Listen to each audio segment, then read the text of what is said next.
Hello, can you hear me? Yeah, I can hear you. What's up? I don't know. I'm just trying to talk to some people about God's existence, hear their reasons for why they believe. Well, you're at the right place. The Bible says, "Seek and you shall find." That means you got to look for God. Ask and it shall be given to you, and knock and the door shall be open.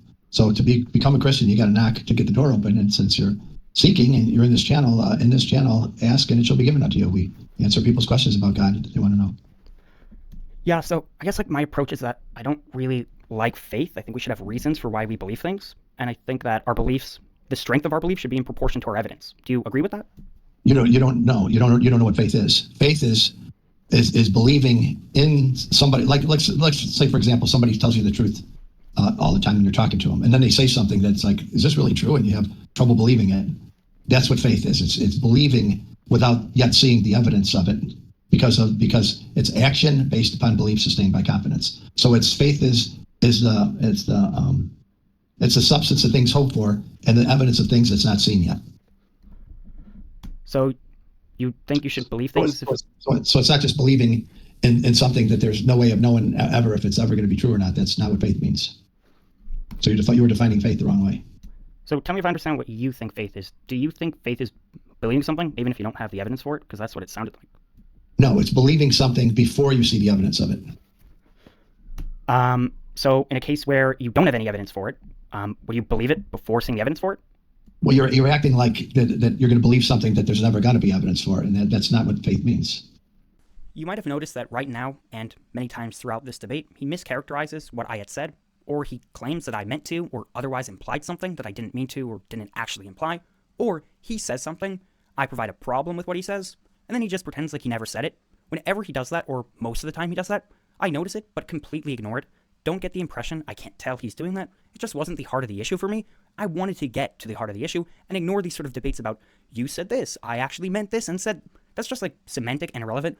I want to get to, hey, why do you believe in God? Could we just brush past all of this and get to that? When I try to do that, I'm met often with this, but I try to be polite and just steer the conversation gently back to, hey, why do you believe? Could you give me your reasons?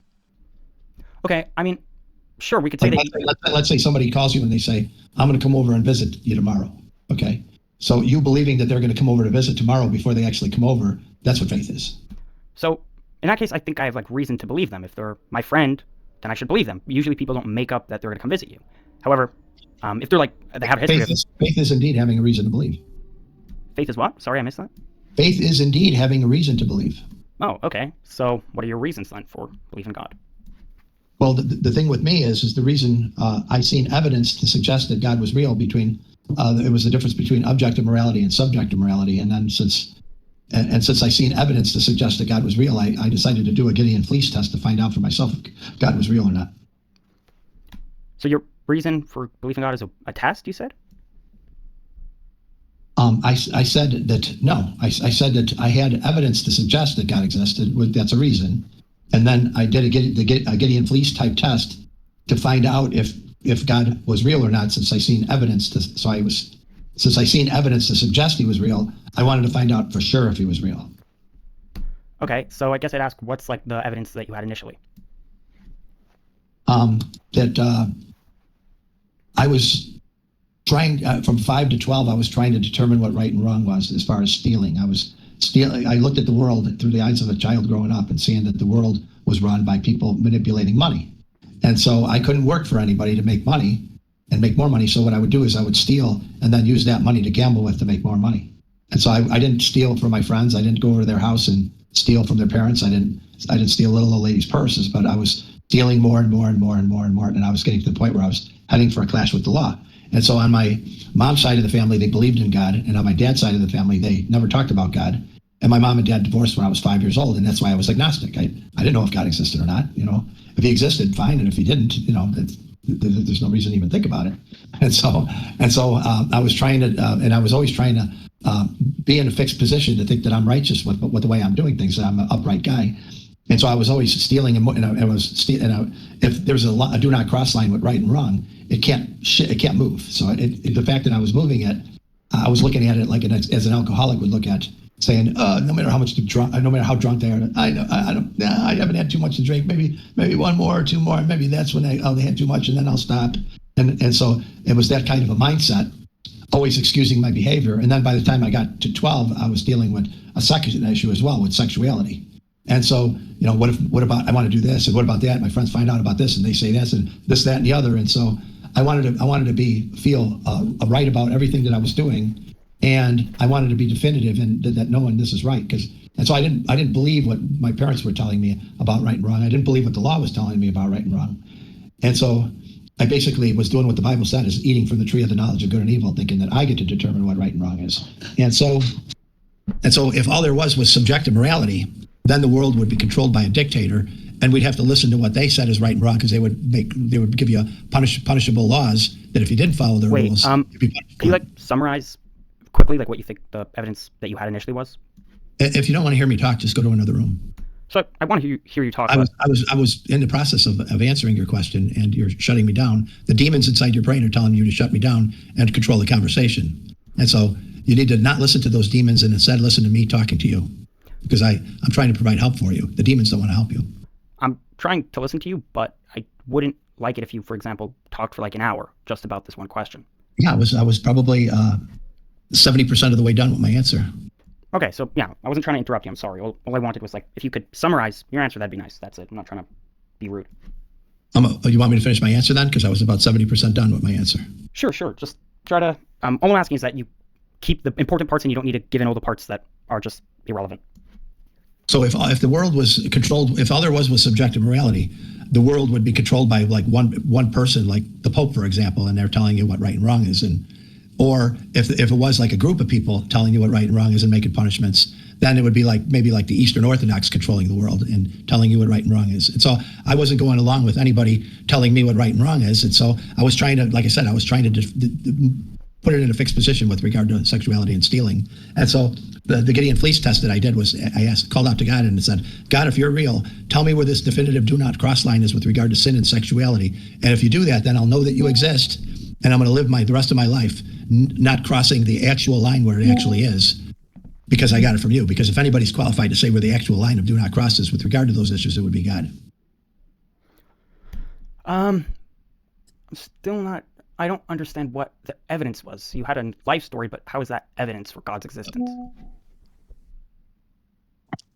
God answered the call on me, and He told me where the do not cross line is with regard to stealing and sexuality, and that's how I became a believer and picked up the Bible and started reading it. So you would say that your evidence for God is that He talked to you, He answered your prayers?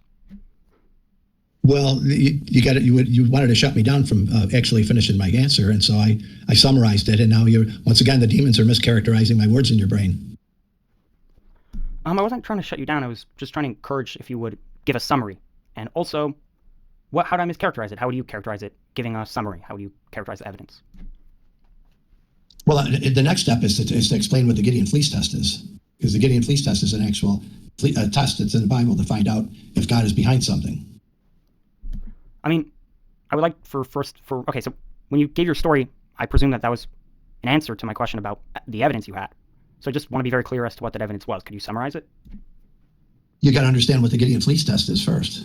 But didn't you already answer what your evidence was? And then you said I mischaracterized it, so could we just be clear? I already told you what the evidence was. I asked God where the do not cross line is with regard to stealing and where the do not cross line is with sexuality. And that was answered, is what I said. So I didn't mischaracterize it. I said that your evidence was that God answered your question. So you said that, so then God talked to you. Yeah, that's okay. And I didn't use those words. The demons told you that's what I was telling you, and I didn't tell you that. Yeah, I don't think it was demons. I think I just missed. Yeah, that's what demons do. They put thoughts in people's brains. I mean, okay, I could just have been wrong. I mean, people get things wrong sometimes. So tell me if this is an accurate characterization. You would say that your evidence that you had for God was that you asked Him to make it clear to you where this line was about right and wrong, and then you want to say that you somehow got an answer from God in some way? With regard to stealing and sexuality, those two issues specifically, and not beyond that. So how'd you get your answer? Well, first you got to understand what the Gideon Fleece test is for me to continue. Okay. When I talk to people, I give people information based on my perspective. I don't address people according to their perspective. When people come to the room here, is people like you, for example, have an understanding of what truth is, and then I have an understanding of what truth is. So what I want to do is reconcile with people. And what I mean by reconcile, I don't mean first we fight and then we kiss and make up. I mean that you have an understanding of what truth is, I have an understanding of truth is, and we should work together to find out what the actual truth of the matter is between us and in front of people. And when people want to play the game of, I'm going to prove that I'm right and that you're wrong, I don't participate in that type of conversation. So the conversation I want to have is that we both share our perspectives and we try to be reasonable, and we both work together to try to arrive at the reasonable position. That's what I like to do. And that's what I just said to you. I told you that's what I do. Okay, perfect. So yeah, what I would want to know is what this Gideon fleece test is that you used. Yeah. In the Bible, Israel was being attacked by an army, and they were getting the better of Israel, and they were really putting a hurt on them because there was war. And Gideon was scared, and he was hiding at the threshing floor. The threshing floor is where you take the wheat after the harvest and you beat it against a big rock. Chaff blows in the wind, and you gather the wheat kernels to make bread with. And that's where he was hiding. And so what God approaches Gideon and talks to Gideon and says, Gideon, oh mighty man of valor, you're going to lead the children of Israel in battle, and you're going to get a great victory for your people. And so Gideon is like, God, is that you? How do I know that this is you that's talking to me? He said, what I'm going to do is I'm going to put a fleece out, which is a lambskin, a sheep. I'm going to put a fleece out on the ground overnight. And in the morning, I want the fleece to be completely wet and the ground to be completely dry. And then I'll know that it was you that was talking to me. And so he wakes up the next day, the fleece is completely wet and the ground's completely dry. And then he says, God, I'm still really not sure this is you. I'm going to lay the fleece out again next morning.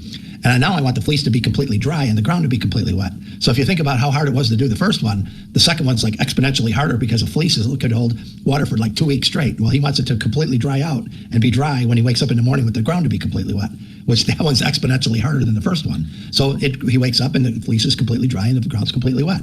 So now he's certain that was God that he was talking to. And he figures if God can do that and God's telling him what to do, he could have faith in God by deciding to lead the children of Israel, knowing that they're going to get the victory. So that's where the faith comes in. Now he's having faith. So he's action based upon belief sustained by confidence. So now he's willing to take the action because he has faith.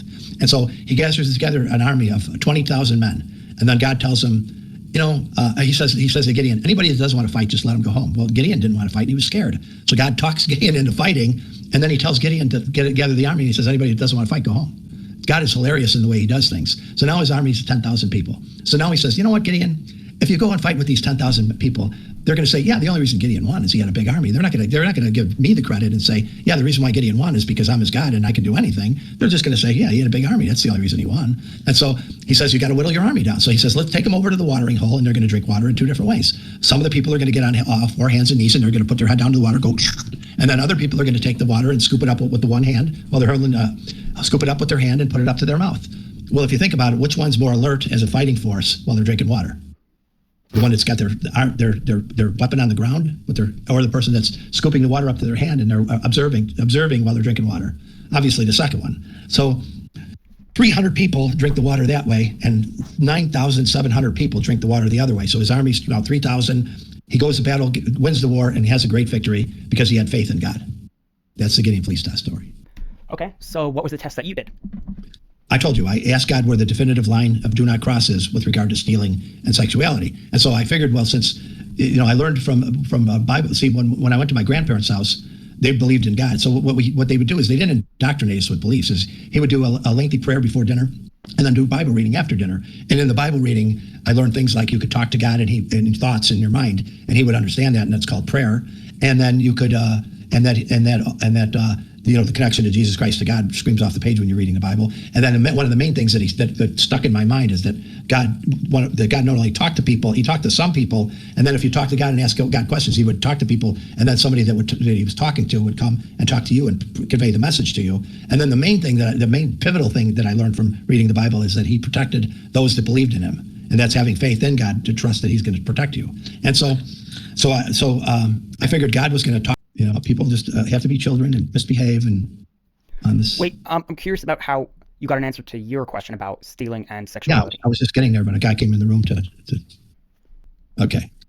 So I figured that since I was heading for a clash with the law, if God told me where the do not cross line was with regard to stealing, and as long as I didn't cross that line, I could dance the line and get as close to the line as I wanted without actually crossing the line.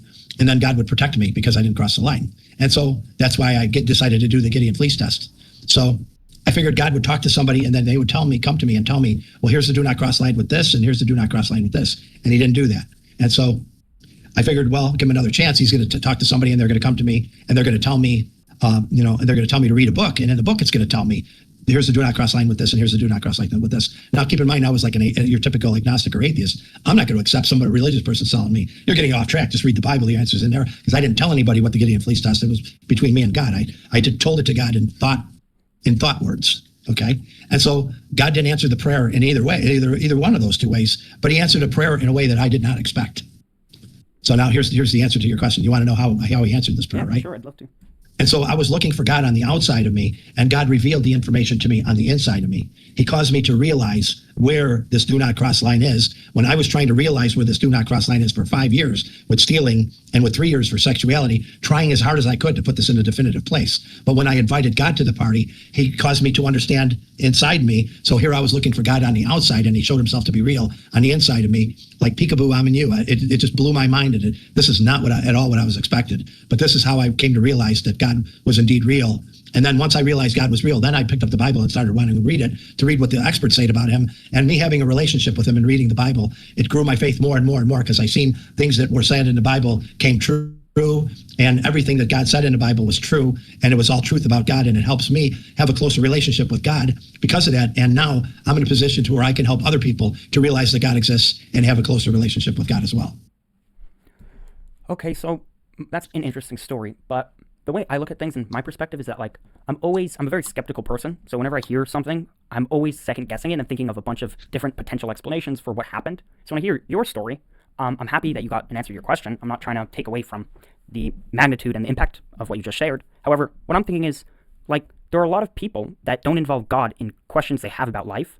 And one day, for whatever reason, it could be subconscious processing, it could be a bunch of things. One day, they just find an answer to the question. Like, this happens in math, it happens in philosophy. So when you say that you got a beautiful answer to your question just became revealed to you, it could be God, but it also could just be like the standard ways in which people come to figure out answers to their questions. So how do you know which it is, right? So in other words, I was trying to figure this out for 5 years with sexuality, and 5 years with stealing, and 3 years with sexuality. And so when I approached God and asked him to tell me, it was just a mere coincidence that it happened within 3 days. So I didn't say that exactly, but what I'm thinking is that, like, first of all, you have to realize that for everybody that, like, asks God to answer their prayer, and everybody that gets an answer, there's also going to be a bunch of people that don't, and the people that don't get an answer don't end up with your amazing story. So there's kind of like a selection effect where people who have stories about God answering their requests, we only hear those stories, but we don't hear the stories of, what about all the people just like you who had a question for God and were never answered? You can't neglect those people either, right? No, I can't answer for other people. Let me give you another example, though, here, and this is going to be much shorter. Some other people will give their testimony before people and say, this is how I came to realize God. And what an atheist will typically do, well, they'll say something like, well, you were at a low point in your life and you were hurting, and now you adopted this belief, and it makes you feel better, and God isn't real, but it makes you feel better. And so I don't really object to the fact that you feel better, but certainly God isn't real. And so this is the type of objection. It's always seems to be objections to evidence. And so that's why I actually have this circular reasoning chart to show that atheists actually are the ones with circular reasoning. And so they say God doesn't exist, and they say because there's no evidence for God. And then when you show them evidence, they argue vehemently against that evidence because they want to maintain their belief that God doesn't exist. But I have massive, massive amounts of evidence for God's existence.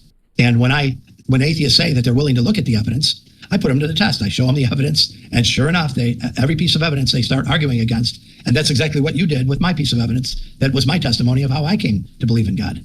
That 5 years with stealing, 3 years with sexuality, I called out to God. 3 years, I was confident of where the actual line actually was.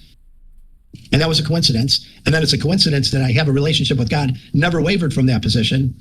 And I know that God exists, having a relationship with him. But for the atheist, it would be like, no, you don't know that God exists. Nobody can know more than I do, which is the mindset that I started with. How can anybody know right and wrong better than me? The atheist has that position. I know that God isn't real. How can you tell me that you know God is real? How can you know more than I do? Well, parents can know more than their children, and I can know more than you do. So I'm thinking right now that the position that what happened to you is a coincidence is a bit simplistic. What I'm more thinking is, like, we want to come up with an explanation that accounts for all of the data, and we don't just want to like cherry Yeah, pick. but you're missing the point. You're interrupting me. Yeah, but you're fixating on the position of when it happened, and you're diminishing the fact that since that point, I've had a closer and closer relationship with God, growing in God, knowing that this stuff is true, and this part of this future just all gets washed away, and you're acting like what happened at that time, that's the present from then forward, and it certainly isn't. So once again, you're looking at it not correctly.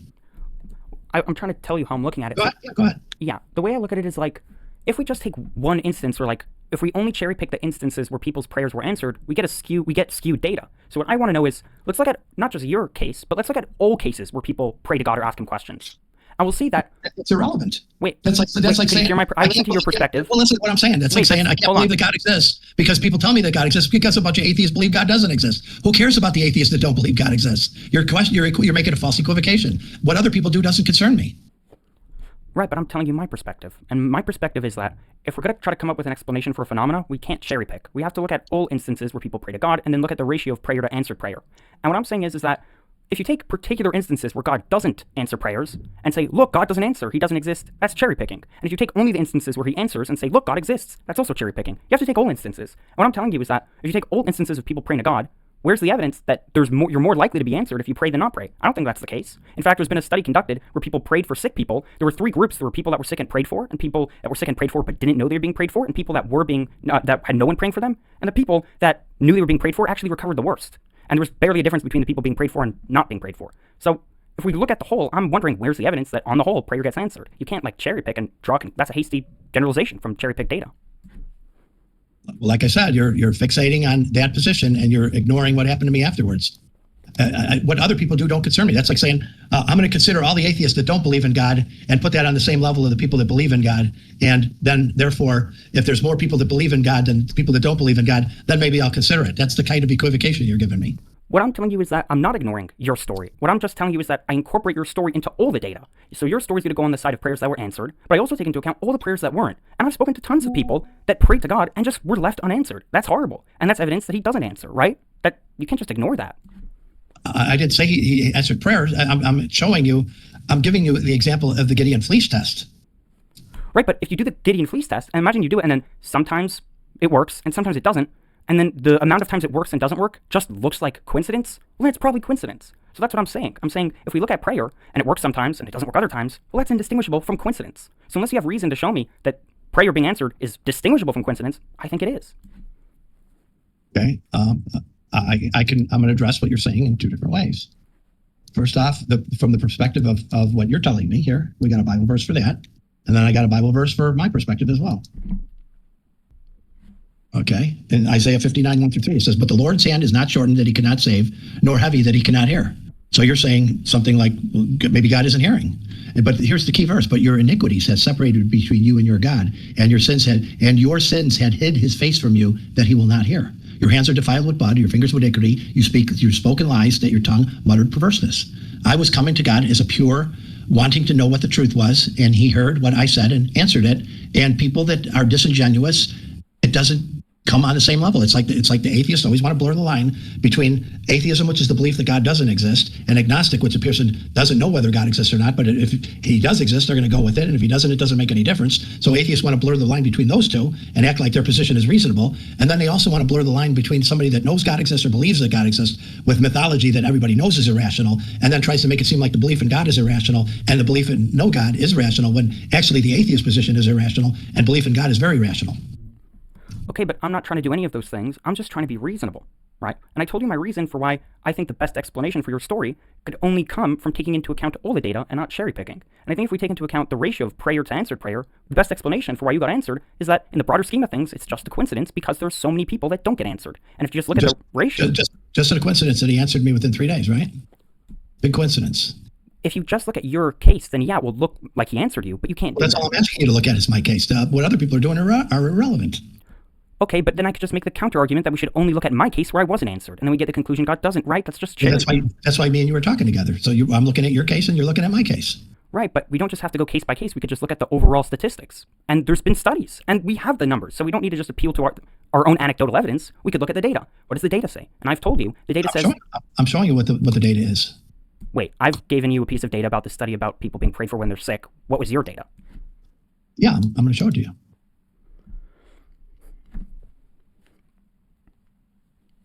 So you know, the Gideon fleece test follows this thing that there's two things about in the Bible.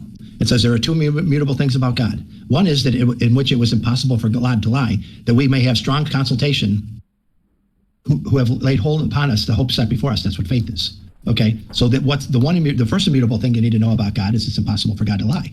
But there's a second immutable thing about God as well, and that is he cannot deny himself. Well, with the Gideon fleece test, since God approached him, he could not deny himself, because otherwise he would be breaking his own rule of it's impossible for God to lie and he cannot deny himself. And the same thing with my prayer. I'm offering a lifelong servitude to God if he tells me where the line actually is. And so he couldn't deny himself to me either, which is the same thing that happened with the Gideon fleece test. So like I said, you're speaking from a position of partial information, not looking at the complete story. And so God had to answer my prayer, because otherwise he would be denying himself. And he answered it within 3 days, and it changed my life around. And now since I believe in God, I have been helping other people to understand and get to the point where they can realize that God exists as well. And all that stuff is irrelevant, you say. You say, well, let's consider your position. Well, yeah, that's what we're doing. You consider my position, and I'm considering your position. Every other people's positions are irrelevant. I don't care about them. I'm talking to you. So I will consider your position, and then you consider my position, and I'm giving you the evidence for my position. I don't care about what's going on. I don't care when the people, the Muslims fight a war, and why didn't they win? That doesn't concern me. That's irrelevant. Wait, I thought you were telling me that you have data that God answers prayer, because I have data that he doesn't, and you didn't give me data. You just gave me a Bible verse. No, that's not the avenue of the way I was going in the conversation. You said if you have to consider what I'm saying about me, and then I should consider what you're saying about you. I said yes, that's what I want to do with you. I'm not concerned about whether Muslims why they didn't win their war, or why other people are doing something and they're not getting answers. That doesn't concern me. Wait, but if we want to understand how it has nothing to do with the conversation between me and you. So if we want to understand how the world works, we can't just only look at... I know how the world works. Maybe if you want to understand how the world works, then you can investigate on your own or talk with me. And right now you're talking with me. Hold on. So don't blend you talking with me with what you're doing apart from me. Okay, so to me it seems like a bad argument to say, I'm a male, you're a male, so therefore, just looking at me and you, every human is a male. That's a terrible argument, and it's terrible because... That's a false equivocation. I didn't say that. So, I didn't say you said that, but hold on, let me finish. So, I think that that's a terrible argument because it's cherry picking, right? You have to look at all the humans to determine the ratio of male to female. So, if you're going to say, well, we should only look at mine and your prayers stories, I'm telling you that that's cherry picking. We should look at all the data. And I offered you the data of the sick people, and you told me you had counter data, and then when I asked for it, you went on a red herring about a Bible verse. Right? No, I didn't say, no, wrong. You're letting a demon speak to you in your brain. I didn't say I had counter evidence to what you're saying about people not getting what they expect. I said I had evidence that God exists, is what I said. When I told you about my data about the ratio of sick people getting answered and said that was data, you would respond, but I also have data. That's what you would say. Yeah, I also have data for that God exists with the evidence. Not data for what you're saying. That's not what I wasn't answering the question that way. The demons were telling you that's how I was answering your question, but I assure you I wasn't. That's not how I was answering your question. I was answering your questions that you have data for what you believe, and I have data for what I believe. Is what is the idea. Right, but we can't cherry pick our data. Once again, you're speaking from your limited scope of understanding. I'm trying to broaden your scope of understanding. Wait, do you agree with me? We shouldn't cherry pick data? No, I don't agree with you. You think we should cherry pick data? If something is important, let me give you an example. If you're driving in a car, okay, and somebody says you turn at the Exxon station, okay, and you're driving along, and you say, oh, well, there's big trees over here, there's data over here, there's a mound over here. All that stuff is irrelevant. The only thing that's relevant is the cherry-picked station that you're supposed to turn at. So yeah, I totally disagree with what you're saying. If something is relevant, there's nothing wrong with cherry-picking. That's what a map is when you're telling somebody where to go. You look at this landmark here, you're cherry-picking this particular landmark, the Exxon station, and now this cherry-picked information, that's where you turn left. So it doesn't matter that there was a big garbage dump a mile before that. That's irrelevant to the story. So you're cherry picking data. That's not what cherry picking is. Cherry picking isn't. That's what cherry picking is. So cherry picking is where you only pick evidence that confirms your theory and you ignore all counter evidence. That's what cherry picking is. So do you agree you shouldn't do that? You shouldn't only look at evidence that confirms your theory. You should also look at just all the available relevant evidence. Do you agree? I'm gonna look at. I'm gonna give you my definition of cherry pick. Wait, but based off what I just said, do you agree we shouldn't do that, right? When I talk to atheists, it always comes down to arguing semantics. So I said that cherry picking is fine, and you're saying cherry picking is not fine. So I'm going to give you my definition of cherry pick. Right, so what I'm trying to do is just brush past the semantics. Forget what we're calling it. Well, you could call it cherry picking, you could call it a selection effect. I don't care. All I'm saying is, whatever you want to call the following, do you agree we shouldn't do it? We shouldn't only pick evidence to suit and favor our hypothesis while ignoring relevant counter evidence. Do you agree we shouldn't do that if we want to arrive at the truth? Like I said, I'm going to give you my definition of cherry pick. Okay, I have to go. I'm sorry. It was very enjoyable talking to you. The demons don't want you to hear truth, so bye. Take care. Let's come back again when you don't want to listen to the demons and you're actually willing to have a conversation with a man. Okay, well, thanks for having this conversation. Have a good one. Take care. Having those kind of conversations leaves me feeling sad. I want to have a productive conversation with people I disagree with. It's fun. I like hearing the reasons people have for opinions that I don't agree with. I like being challenged and hearing someone's perspective that makes me have to think. That's fun. I also like sharing my opinion and having someone challenge, push back, and adjust their own opinion when I'm making good points. I didn't feel that was happening in this conversation. Those kinds of conversations leave me feeling depressed. I want to have a productive conversation. I don't know what that was. However, if someone wants to have a productive conversation about God's existence in general, or an argument from prayer or miracles or what have you, I'm more than happy to sit down and have a respectful, nice conversation with you about it. And in general, I'd love to hear if a theist or a Christian has a response to some of the problems that I laid out here with arguments from God answering prayers or miracles. And one problem that I had that I alluded to was, well, just first of all, you get answers to questions you have in sometimes crazy ways, whether or not they're about God. Like, I've had questions about like random things on YouTube or how to become like more healthy or a faster athlete in my head as I'm scrolling through YouTube. And then I get a recommendation based off what I'm thinking in my head for like how to increase my stamina for running, right? Obviously no one's gonna say like, that's God intervening there to give me an answer on YouTube, but it's a nice coincidence nonetheless. Like, those things happen. So we have to factor in the fact that coincidences do happen. And we can't just only look at coincidences that confirm theism. That would be cherry picking. Another kind of cherry picking I alluded to here was the cherry picking of when we specifically pray. A lot of people just only look at the cases where they get answered, neglecting or utterly ignoring, not fully factoring in the cases where prayer does not get answered. That seemed to me to be the primary issue here with this guy. I have other issues as well, like the prior probability of there being an entity that has an interest in wanting to answer our prayers, the fact that he would want to do it through prayer as opposed to just giving us what we want to begin with. A theory like that just seems complex. It seems to multiply entities beyond necessity. It's this weird scheme of like, this being wants us to have the thing that we want, but is only going to give it to us through prayer. That just seems weird and bizarre and anthropomorphic. I have some other worries here, but yeah, I'd love to talk to a theist that thought about this stuff and is interested in talking about it and has some answers or has some information they think would benefit my perspective.